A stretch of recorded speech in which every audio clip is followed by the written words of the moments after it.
大家好，我係勇敢精靈，我不畏生理或者心理方面嘅威脅、挑戰、困頓或者痛苦，我能夠勇敢根據自己嘅覺悟去採取行動。喺遭到反對嘅時候，我都能夠堅持自己，不為所動。我喺面對嚴重嘅災難嘅時候，保持泰然甚至寬裕嘅態度。喺嚴厲嘅磨難或者難以擺脫嘅病痛之中，保持尊嚴。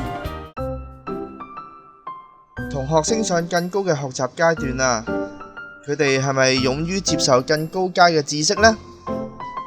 聽日要接受小手術咯，佢哋又係唔係可以保持平常心，處之泰然啊？訓練之中嘅痛楚都係少不免噶，佢哋又係唔係可以克服困難，踏出復康嘅第一步呢？咁你就發現勇敢就係佢最突出嘅性格強項之一啦。不妨多啲由呢啲方面讚賞下佢，鼓勵同學盡情發揮啦。